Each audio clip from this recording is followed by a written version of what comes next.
What's going on, guys? This is Vince with vshred.com, and in today's video I'm gonna go over the 3 worst squat myths that you need to stop doing immediately.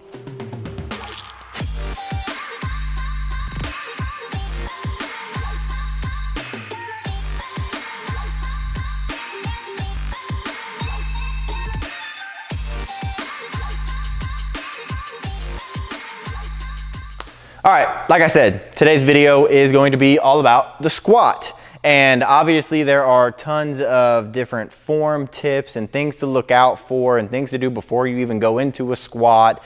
But along with that are tips that are just not 100% correct, or things that are just completely wrong. And today I'm going to talk about 3 of what I believe to be the most common myths when it comes to proper squatting. I was actually just talking with one of my friends the other day, and they didn't know 2 of these actually, and so I thought to make a video about this in case anybody else out there is thinking that these are right. Now, before I get into it, if you're trying to get in shape, stop watching this video, learn about your body type. It's what we talk about at VShred. It's our main thing, and how we are able to help so many people transform their bodies, because we are helping people understand what they need to be doing in order to get in shape. If you are trying to lose weight or build muscle or burn a little bit of belly fat, or you just want to lean up, whatever it might be, you need to be working out and training and dieting specific to your goals and where you're starting from. If you're trying to lose a lot of weight, you can't be following the same plan as someone who's trying to lose just 5 pounds and put on a bunch of muscle. If you're trying to bulk up, you can't be following a weight loss plan. So make sure you're following a plan for you. If you're not sure, hit the link below this video and take my free quiz, and I will tell you what you need to be doing. Now, with that aside, if you know what you're doing and you're just coming here for the 3 squat myths, let's get into them. So the first one, and I do consider this to be the worst squat advice out there, is that your knees can't go past your toes. It's just nonsense. And there was studies been done that have proven this. When you go down, and I actually have some 5-pound plates right here just to make this squat a little easier. When you go down, to say that your knees cannot go past your toes, look how awkward this squat is going to be. Because my back right now is going to be so far forward, my hips are so far back, my torso is not in the right positioning. Because you also got to think about when you're going upstairs or something like that. When you go upstairs, your knee goes past your toes every single time. Or even when you're going downstairs, your knees go past your toes every single time. Your leg is made up so that your knees can travel past your toes safely. When you're going down to do a squat, and this was the study I was talking about, there was a study done at the University of Memphis, and they basically tested someone doing a squat unrestricted, going down, knees traveling past the toes, and then they also did a squat with someone, a board in front of their knees and toes, and they basically did a restricted squat.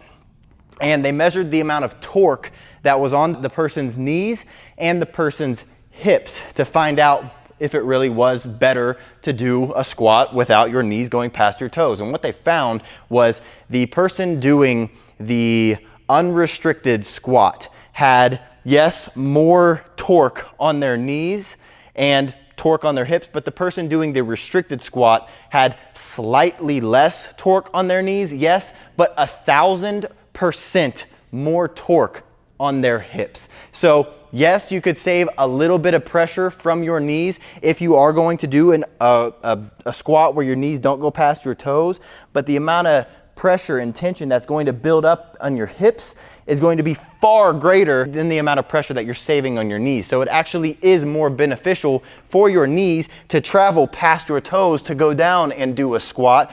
Also, if your knees aren't going past your toes, you're not allowing your torso to be in an upright position for you to actually do a proper squat. If you're trying to have your knees back and your hips thrown back all the way, my torso is so far forward that it's going to put a lot of strain on my lower back as well.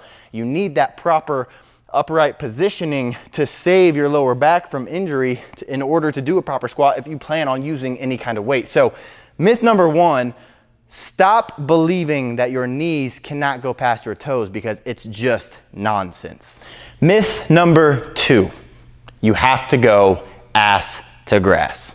And there's gonna be people who are talking down in the comment section about, oh, you do need to go ass to grass. And I'm gonna get to the benefits of going deeper into your squat in the third tip, but not everybody should be going ass to grass. And why I say not everybody is because some people should, some people can, but if you do not have great mobility in your hips and in your ankles, you should not be going ass to grass, because first off, if you don't have great mobility in your ankles, it's going to cause knee pain if you go lower than what your body can actually handle. If you don't have great mobility in your hips, it's going to, so basically if you go down and you don't have great mobility, I don't have amazing mobility in my ankles. My hips are pretty good, but my ankles are not. And in order for one to be, if you do have it like that, you can have phenomenal mobility in, say, your hips and okay mobility in your ankles, and you'll be all right, but I don't have phenomenal mobility in my hips.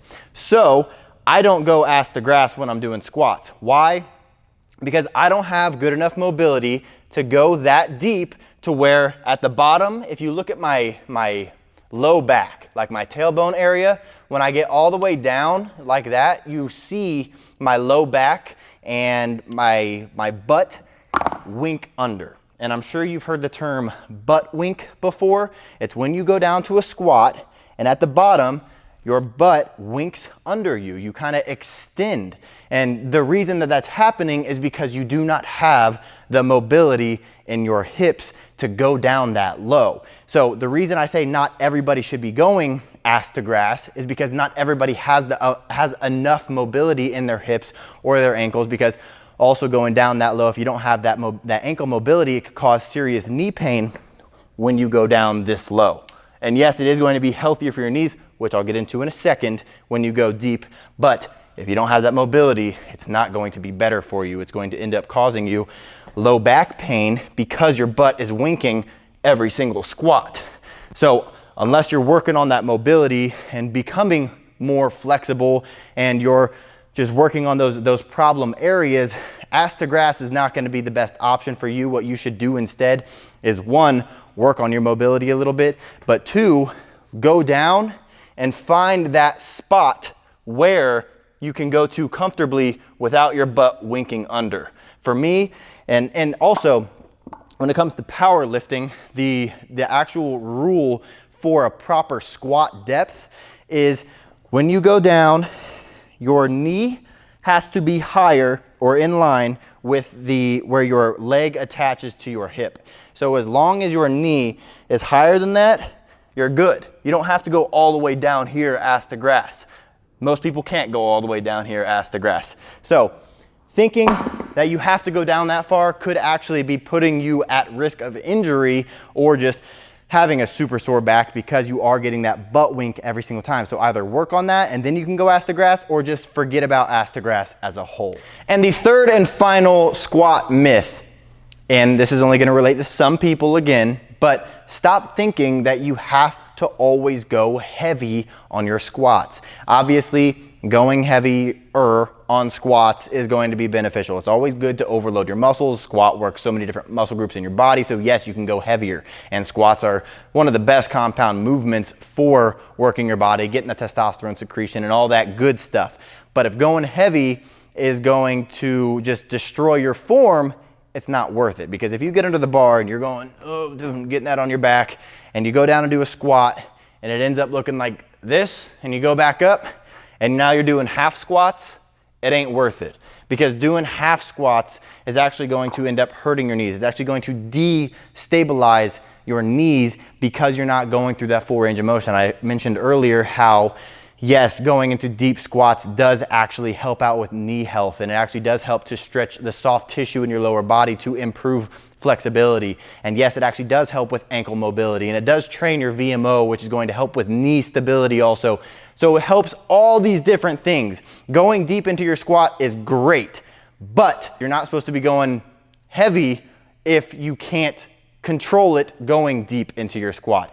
Go lighter so that you can go deep enough, but then again, find that middle ground between deep enough and ass to grass where you're gonna get that butt wink. There's a middle ground between here, well, this is the middle ground right here. There's a middle ground between here and there. So finding that middle ground is going to allow you to have proper form, work your muscles, help out with knee health, help out with ankle mobility, help out with all these different things, and just let your squat improve without thinking that your knees can't travel farther than your toes, or that you have to have your ass all the way down to your ankles, or that you have to go heavy all the time. None of that's true. What's true is making sure you're doing it right. And hopefully this video helped you understand if you're making mistakes.